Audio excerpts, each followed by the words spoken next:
It's 1898, and you're taking part in excavations in Saqqara. This place, not far away from Cairo, is full of ancient tombs and pyramids.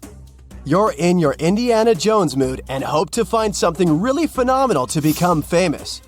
Gold, manuscripts, treasure maps, mummies of famous pharaohs. Wait, a wooden bird? You're really disappointed as it looks like a regular toy. An old one, but still. Little do you know that years later, someone would propose that your bird was actually an ancient monoplane. So the artifact, nicknamed the Saqqara bird, is made of a sycamore tree. The birdie has a wingspan of just 7 inches and weighs around 40 grams. A perfect original souvenir from Egypt, I would say. It's over 2,000 years old and looks pretty plain, without any carvings of feathers or other intricate ornaments. It has a beak and eyes though, which makes our find look like a hawk, the emblem of the deity Horus. Its tail is rather unusual as it's squared, looks weirdly upright, and it seems like the sunken part of it was the place for a now missing piece. Humans love solving a good mystery, so there have been several attempts to explain the use of the birdie. First, quite simply, is that it was a ceremonial object. The second idea is that it was a toy for a child from some well-off family. It could have been some sort of boomerang, which was a popular concept in ancient Egypt. Then there was a theory that the bird had been used as a weather vane. But this one has been debunked as the figure doesn't have any holes or markings, except for the one made at the museum in Cairo to fix the exhibit on a stick. So there was no way to hang it in the past. Almost a century after the bird was found, Egyptologist Dr. Khalil Masiha proposed a new theory that it could have been a model of a monoplane. He believed the bird was missing a horizontal tailplane. Otherwise, it had its wings set at a right angle, similar to that of modern planes. It could have worked to generate the aerodynamic lift necessary for flights. Dr. Masiha also claimed that it was common at that time to place miniature models of technological inventions in tombs. So, did the ancient Egyptians really invent the plane in 200 BCE? That would make the Wright brothers, who are considered the inventors of aviation, really upset. They made one of their first flights only in 1903.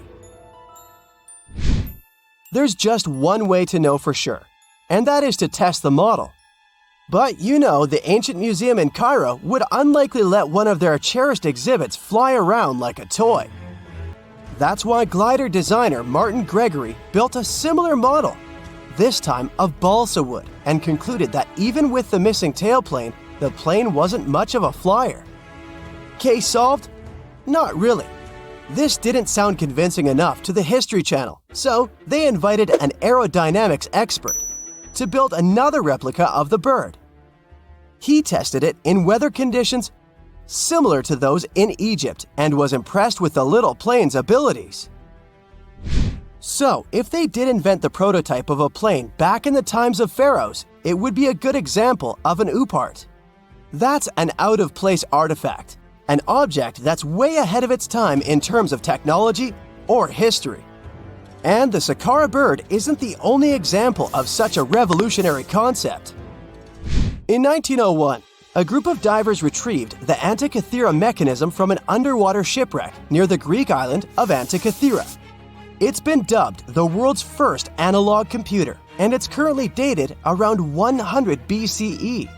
The bronze mechanism could tell the position of the sun, moon, planets, and stars, as well as the lunar phase, the dates of upcoming solar eclipses, and even the speed at which the moon moves through the sky. No one's sure who used it and how or where it was made. But it's obvious that it's extremely precise and way too advanced for its time. The first flushing toilets in the world were invented in the middle of the 20th century. Just kidding. The ancient Minoans on the Mediterranean island of Crete and the Indus Valley civilization both came up with this brilliant invention at the same time, around 4,000 years ago. The plumbing and sanitation were so well done that no one managed to design anything better until 2,000 years later. One ancient Minoan lavatory was discovered at the Palace of Knossos.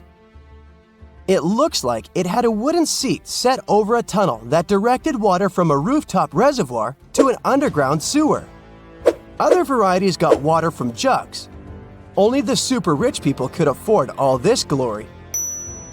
So if you wanted to shop for real estate back then, the flushing toilet would be a telltale sign you were in the rich neighborhood. Automated doors became a cool, seemingly new invention back in 1931. But the technology behind them is actually much older. Think the 1st century CE old. Mathematician and engineer Harappan of Alexandria came up with a hydraulic system to open and close temple doors. To bring it into action, you need to light a fire to produce heat. There was a brass pot under the fire, half filled with water. The inventor connected the brass pot to containers that acted as weights. When the fire was burning, the water moved into the containers. They went down and pulled the ropes. It was nothing like a supermarket door that opens in front of you before you even have time to think. Harappan's door took hours to open, and there was no way to stop the process. That's why they only opened the doors once a day before people entered the temple, to add some mysticism at the temple during ceremonies. Spooky. Looks like the first ever battery was invented in Baghdad around 2,000 years ago. A German archaeologist found this oval-shaped clay jar in 1938. Scientists are still not sure what purpose it served and who exactly invented it. There is a theory that it was used for electroplating objects with precious metals. When they filled it with a weak acid like vinegar, the battery produced around 1 volt of electricity.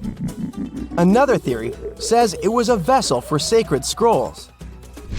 Would you like to buy contact lenses designed by Leonardo da Vinci himself?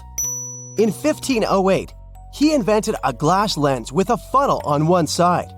You were supposed to wear it with water inside to improve your vision. Sounds a bit uncomfortable, doesn't it?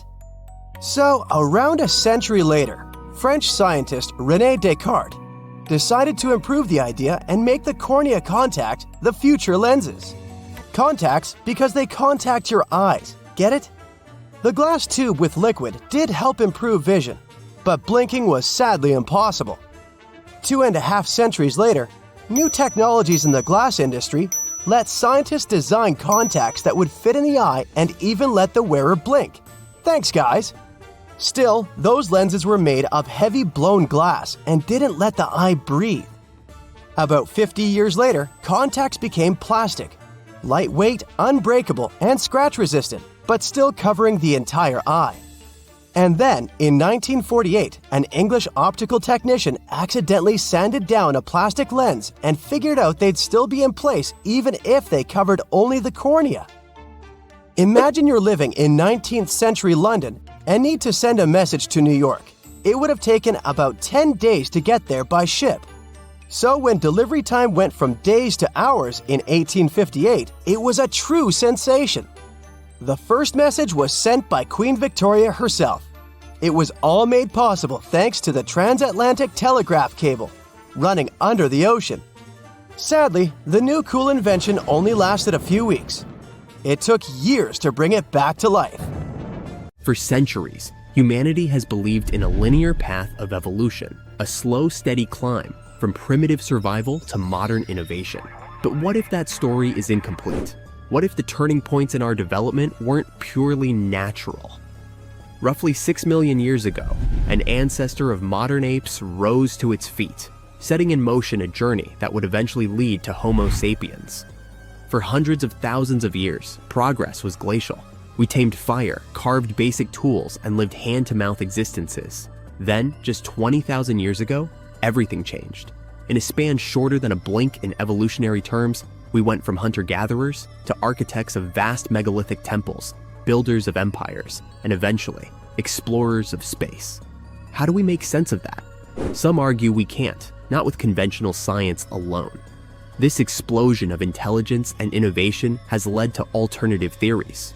One of the most provocative, that we had help from beings far more advanced than ourselves. Welcome to the world of the Anunnaki. They're more than myth. They're the center of a sprawling theory that suggests humanity's greatest leaps weren't entirely human.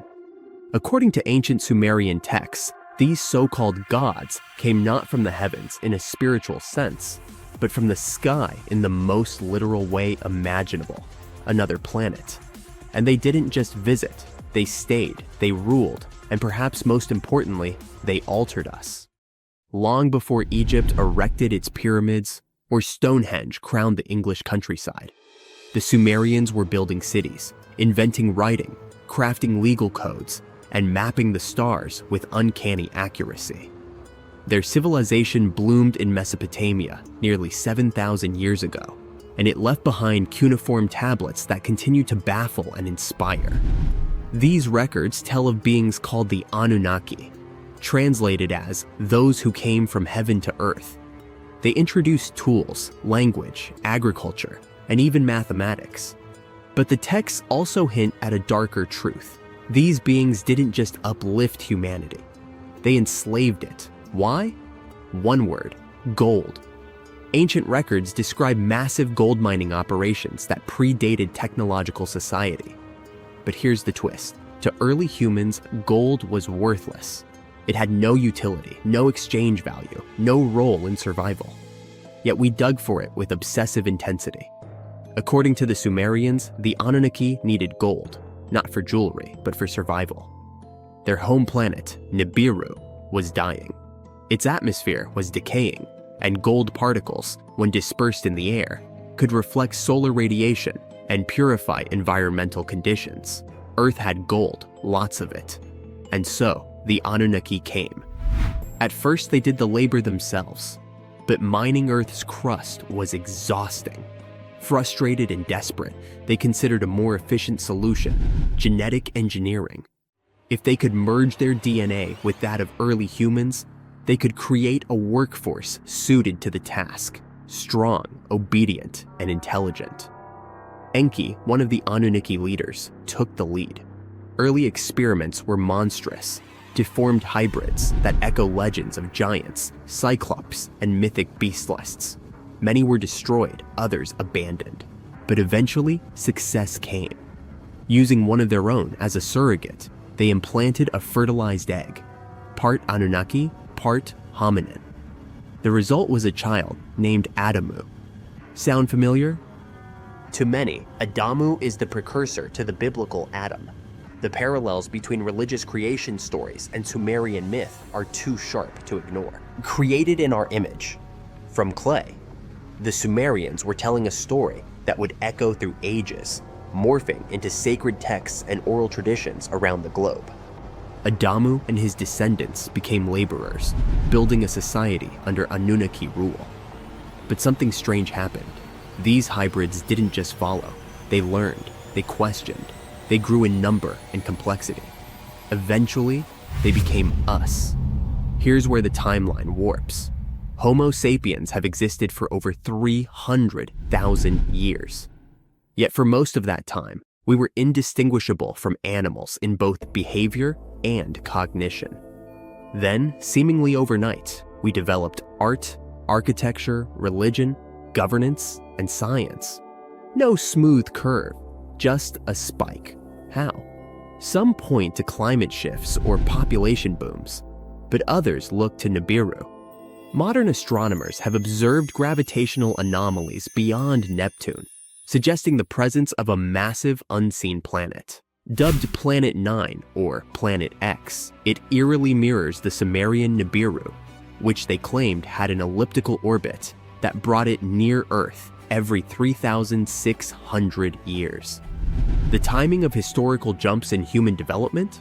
It aligned suspiciously well. According to legend, as Nibiru approached Earth, the Anunnaki would return. Some think they never left. Others believe they're watching, waiting. What did they look like? Relics suggest beings 3-4 meters tall, with elongated skulls and high foreheads, features mimicked by ancient civilizations who bound the skulls of their elite. They wore ornate robes, had light skin, and luminous eyes. Their leader was Anu. His sons, Enki and Enlil, managed Earth's operations. The Anunnaki might have left behind more than just myths, hidden knowledge, lost technology, even genetic markers that still echo within our DNA. The idea is unsettling, yet alluring, that our creators may return, that we are not the pinnacle, but the product. And here's another twist. Some researchers argue that humans don't even belong here. In the book, Humans Are Not From Earth, anomalies in our biology are explored. Why are we uniquely vulnerable to sunlight? Why do we suffer chronic back pain? Why are childbirths so difficult? Every other species fits perfectly into Earth's environment. We arguably do not. Could it be because we're hybrids? Part Earth, part something else. From gold mines to rocket ships, from caves to satellites, our species has always been driven by something deep and inexplicable. Maybe it's curiosity, maybe ambition, or maybe, just maybe, it's a buried memory of where we came from and who made us. So next time you look up at the night sky, remember, the answers to humanity's origin may not lie beneath our feet, but far above our heads. And the Anunnaki, their story isn't over. It may be just beginning. Earth is 4.5 billion years old. Modern humans, we've only been around for about 300,000 years. So what was happening on our planet before we showed up? Was it just empty? Or could there have been other advanced civilizations that came before us? Civilizations so ancient that all traces of them have been wiped away. This is the heart of the Silurian hypothesis, a fascinating scientific thought experiment proposed in 2018 by astrophysicist Adam Frank and climate scientist Gavin Schmidt. They asked a simple but mind-blowing question. If an industrial civilization existed on Earth millions of years ago, would we even be able to tell? The hypothesis is named after the Silurian period, a time over 400 million years ago when life was thriving in Earth's oceans. But the name is also a nod to Doctor Who, where the Silurians are an ancient reptilian species. It's a clever way to frame the idea, but the science behind it is serious. So, if there were advanced civilizations before us, where are all the ruins, the tools, the skyscrapers? Well, that's the thing. Earth is a master at recycling itself. Our planet is constantly changing. Mountains rise and fall, oceans become deserts, and entire continents shift over millions of years. Processes like plate tectonics, erosion, and volcanic activity are like nature's cleanup crew. Think about it. If humanity disappeared today, how long would it take for all traces of our civilization to vanish?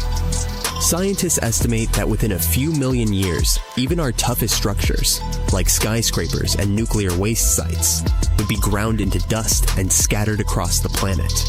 So, if our civilization can disappear so completely, what chance do we have of finding evidence of one that existed hundreds of millions of years ago? This is where Frank and Schmidt's idea gets really interesting. Instead of looking for physical evidence, they proposed searching for chemical fingerprints in Earth's geological record. For example, carbon isotopes. Burning fossil fuels changes the ratio of carbon-12 to carbon-13. If an ancient civilization used industrial processes, we might find these anomalies in ancient rock layers. Nitrogen levels. Synthetic fertilizers could leave behind unusual amounts of nitrogen-15. Radioactive isotopes. If they used nuclear technology, we might find traces of plutonium-24 or iodine-129. Elements that don't occur naturally in large amounts. But here's the catch. Natural processes can also produce similar chemical signatures. For example, massive volcanic eruptions can release huge amounts of carbon dioxide, altering isotope ratios. So, how do we tell the difference? One of the key pieces of evidence Frank and Schmidt looked at was the Paleocene-Eocene thermal maximum, PETM, a period about 56 million years ago when Earth's temperature spiked by 5 to 8 deep C. This event released a massive amount of carbon into the atmosphere, similar to what humans are doing today. Could this have been caused by an ancient industrial civilization? It's a fascinating idea, but most scientists aren't convinced. The PTM was likely caused by natural processes, like volcanic activity or the release of methane from ocean floors. Plus, the rate of carbon release during the PTM was much slower than what we see today. So, if the PETM wasn't caused by ancient factories, what other clues could point to a lost civilization? Some researchers have suggested that dinosaurs might have been more advanced than we think. Take the Troodon, for example. This small bird-like dinosaur had a large brain relative to its body size, binocular vision, and grasping hands, traits that suggest it could have been capable of complex behavior. Paleontologist Dale Russell even speculated that if dinosaurs hadn't gone extinct, Troodons might have evolved into intelligent, human-like creatures he called dinosauroids. But let's be real, even the smartest dinosaurs were probably nowhere near building cities or launching rockets. So, what about something even stranger, like a civilization based on fungi? In 2000, a Japanese biologist named Toshituki Nakagaki conducted an experiment that blew everyone's minds. He placed a slime mold in a maze with a sugar cube at the end. Within hours, the mold figured out the shortest path to the sugar without a brain. This raises a wild question. Could fungi or other simple organisms have formed some kind of ancient intelligent network? If so, their civilization would leave behind no physical traces, just subtle chemical clues. Of course, not everyone is on board with the Silurian hypothesis. Critics point out that there's no direct evidence, no tools, no buildings, no artifacts.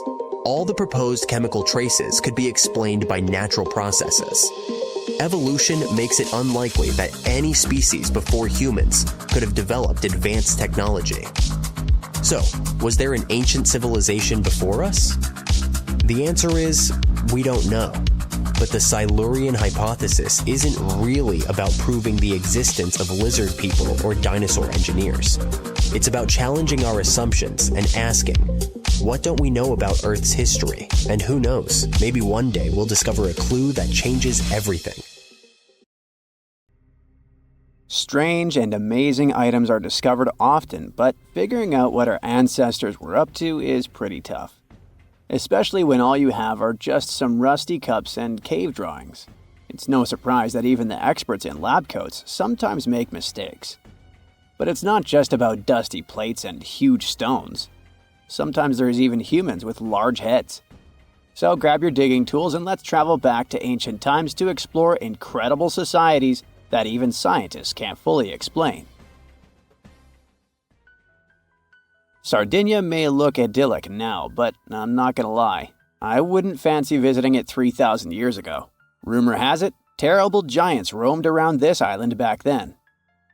People even talk about finding human skeletons over 13 feet tall there, although nobody's ever shown anything to prove it. But the stories will make you wonder because some weird stuff has definitely happened. In 1974, over 5,000 pieces of broken stone artifacts were found in a part of the island called Monte Prama. But instead of being displayed in a museum, they were locked up in an underground vault for about 30 years. Sounds a bit suspicious, doesn't it? When they were finally displaced in 2005, scientists put the pieces together to find statues of 38 giant men standing 8 feet tall. Not quite as tall as the legendary skeletons, but still pretty huge. It's thought these statues were made by the Nuragic people, who lived on the island a long time ago. Besides giant statues, they also built over 8,000 massive stone buildings. Perhaps Nuragic weren't giants themselves, but they definitely liked their things big. I do too. I like a big number of likes on our videos. That would be pretty great. Thank you if you liked this and subscribed. Now back to the video. You and I are pretty smart, but we might not be the smartest humans ever. Actually, we might not even be the smartest species. Since 1913, some skull fossils found in South Africa have hinted at a possibly smarter contender called Boskop Man. This human-like species might have lived as recently as 10,000 years ago. Their skull suggests they had really big heads, which means their brains could have been 30% bigger than ours. Wow, their average IQ could have been around 149, making them among the smartest 0.05% of people today. But if a Boskop brainiac was so much smarter, why are they not around and we are? Well, bigger isn't always better, you know. Our brains are a lot bigger than our ape relatives, mainly in the prefrontal cortex. This part helps with high-level tasks like making decisions, remembering things short-term, and being aware of ourselves. The parts of the brain that handle our senses and movements haven't really grown much. So, maybe the Boskops spent too much time dwelling on the past rather than doing practical things like hunting. But this is all just guessing. We really don't know what happened to these clever cousins of ours. Some people even argue that Boskops weren't any different from us, with the only evidence being parts of skulls. The jungle is huge. Did you know the Amazon rainforest is home to about 30% of all the world's plant and animal species? That's impressive. However, the history of one native species, humans, has long puzzled scientists. The mysterious Kasarabe people lived here for hundreds of years and then vanished around 1400 AD. People thought the Amazon only had a few scattered tribes, but recently we discovered big, unusual shapes in the ground called geoglyphs. These might look like simple shallow ditches, but they're actually the remains of a vast civilization that spread over 5,000 square miles and includes about 450 markings, some as wide as 1,300 feet. That's insane! They likely contained ceremonial buildings and could have hosted up to 1 million people as recently as 550 years ago. Thanks to new technology like LiDAR, which uses a safe laser to map the forest without harming it, we can explore deeper. In 2019, some scans showed miles of raised roads and pathways and even pyramids over 70 feet tall. They found 26 separate settlements, 2 of which were at least 250 acres each. Damn, that's like 330 soccer fields. It's not certain what happened to the Kasarabe people. Maybe European conquistadors drove them out.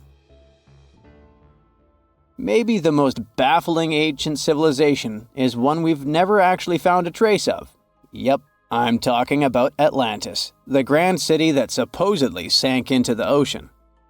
The first mentions of Atlantis come from the ancient Greek philosopher Plato, who talked about a great city near the Strait of Gibraltar. But for ages, everyone just thought Plato made up Atlantis as a perfect version of his own Athens. So why, about 12,000 years after it supposedly vanished, do we still wonder if it might be real? Well, in the 19th century, U.S. Congressman Ignatius Donnelly wrote a book giving 13 reasons why he thought Atlantis was more than just a myth. Then, in 1965, some folks thought they actually found Atlantis when they discovered the Richat structure, a massive 25-mile-wide dome in Mauritania, Africa. It's so big that you can see the whole thing from space. 2 astronauts flying over the Sahara Desert spotted this giant eye staring back at them and thought they'd made the discovery of a lifetime. Unfortunately, there's no solid evidence linking this structure to Atlantis. It's believed to have formed from volcanic activity about 100 million years ago. But it does look suspicious, doesn't it? Still, we're no closer to knowing the truth. Imagine going back to about 3,300 BCE and finding yourself in South Asia. Welcome to the Harappan civilization. These people were way ahead of their time. They had cities like Harappa and Mohenjo-Daro, complete with baked brick houses, sophisticated drainage systems, and even public baths. This place might have had over 5 million people, making it one of the densest regions at the time. They also invented a system of standardized weights that was incredibly useful for traders. And trading they did. These people had connections stretching all the way to the Middle East, thanks to their great skills in metallurgy. They even had a form of ancient branding. The seals were used to stamp clay on trade goods. Despite being so advanced with a thriving urban life, there's a whole bunch of mystery shrouding their language and script. We've got bits and pieces of their writing, but no one's deciphered them yet, even with all the technology we have today. We also still don't know how exactly their society worked. It looks like they didn't flaunt their social status as much as other civilizations. No grand palaces or massive monuments. Instead, their largest buildings might have been granaries. They sure were practical. Unfortunately, all good things must come to an end. Around 1800 BCE, this bustling civilization started to decline, possibly due to shifts in river patterns. As the environment changed, the Harappans packed up, moving towards more hospitable lands. Ever heard of the Minotaur? The beast with a bull's head and a man's body, hunting the bravest travelers in a massive maze. Well, this wasn't just any old tale. It was one of the most popular dramas of the ancient world, and it was inspired by this place, the island of Crete. The Minoans lived here during the Bronze Age. They had stunning palaces, amazing frescoes, and a culture so rich it still fascinates historians to this day. They built places like Knossos, which was so complex with its multi-story buildings and elaborate hallways that it might have inspired the whole labyrinth myth. Their engineering was so ahead of its time that even their drainage systems were more advanced than what many of us have today. Let me know in the comments which of these stories you find the most fascinating, and thanks for watching. There you are, trekking across a desert on foot. It's hot, you're terribly thirsty, and now you gotta walk around this stupid wall. Wait, a wall in the middle of a sandy, lifeless nowhere? Exactly, a wall in the northern Saudi desert. Archaeologists have just made a super exciting discovery, and what they found was not just a single wall. No, it was a whole ancient walled city that might date back to 2400 BCE. They think this place was home to around 500 people and could have been used for 1,000 years. This discovery is groundbreaking. It means that the area could have been way more advanced than anyone expected. This city was well organized, with different zones for living, towers and strong walls for protection, and different sections for all kinds of daily life. This ancient city, now called Al-Nata, was basically an oasis town, and it's great since it can give us a peek into what life might have been like in this desert thousands of years ago. Apparently, they had clearly separated areas, like residential sections, a cemetery, farmland, and even a town center. This oasis city, found in the Khaybar area, is the first big organized settlement from the 2nd or 3rd millennium BCE that researchers have uncovered in northwestern Arabia. The first survey showed that this town, which covered about 6 acres, had several districts, including the residential area, the cemetery, and the legal one, with courts. The houses were set up in neat rows, all connected by small roads. Those streets kept the residential area separate from the rest of the town. Back then, most people in this region were nomadic herders, always moving around. But archaeologists have been sure that during the Bronze Age, Northwest Arabia had small walled towns and oasis centers scattered across it. These connected oasis towns were unique, offering secure places for people to live, store goods, and trade. They started showing the beginnings of urban planning, which hints that people of that time were already starting to settle down and organize communities more seriously. The research team estimated that there were about 50 homes in Al-Nata, but that number could go up to 70 as they keep digging. They think that a few hundred people lived there, and probably one of the coolest things is that some houses went up to 3 stories tall. Built on a slope near a couple of major trade routes, this city was set up in a prime spot. Now, one of the most impressive things about this place is its water supply. The oasis had springs and aquifers, which are underground water sources, and such conditions were perfect for farming. Those water sources meant residents could grow their own food, making the town self-sufficient. The outer walls probably helped control who could enter the town and get access to its resources. This settled way of life was an impressive shift from nomadic living to a more agro-pastoral lifestyle, which means a mix of farming and herding animals. Another find that supports this theory is a bunch of tools like grinding stones, mortars, and pestles discovered inside the town. People there must have ground grains and prepared food. They had a diet of cereals, meat, and milk from animals they raised themselves. These astonishing findings show that the inhabitants of the town could easily feed themselves, and were surprisingly advanced for that time. Thanks to better access to Saudi Arabia in the past couple of decades, archaeologists now have a much clearer picture of what life there was like thousands of years ago. The most exciting thing is that Al-Nata might have been part of a whole network of similar fortified oasis towns spread across the region, and all of these connected sites could show us how trade routes and small settlements worked together at that time in that arid area. Now, at the same time, this recent discovery isn't the only one that has the scientific world buzzing with excitement. How about we visit Egypt and see for ourselves? After all, archaeologists have just found a stash of ancient Egyptian and Greek treasure underwater. They were exploring the lost city of Thonis Heraklion off the coast of Egypt, which sank more than 1,000 years ago. This city was legendary, and nobody even knew where it was until it was rediscovered in 2000. Now they're uncovering more and more, and on this dive, they found a pile of gold and silver treasures. Those were probably used in rituals to bless Egyptian pharaohs when they took the throne. The researchers even found an ancient Greek temple dedicated to Aphrodite and some super old Greek weapons. Frank Gaudio, the lead archaeologist, said it was astonishing that those delicate objects had survived the disaster that brought the city down. Back in its prime, Thonis Heraklion was one of the biggest port cities in the Mediterranean. It was a huge center of social life and was the main entry point for ships from Greece coming into Egypt. But tragically, due to rising waters, earthquakes, and a catastrophic tidal wave, the soil underneath the city literally turned into mush, and then the entire city sank into the Mediterranean. It was forgotten until Gaudio's team found it in 2000. Since then, they've been uncovering new parts of the city and piecing together its history little by little. If a lost underwater city doesn't seem impressive enough, we can travel to the Amazon.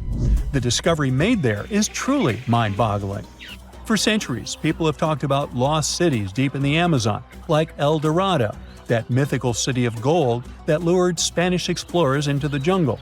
A lot of them never came back. Then, in the 1900s, a British explorer named Percy Fawcett went searching for what he called the lost city of Z, and he too disappeared.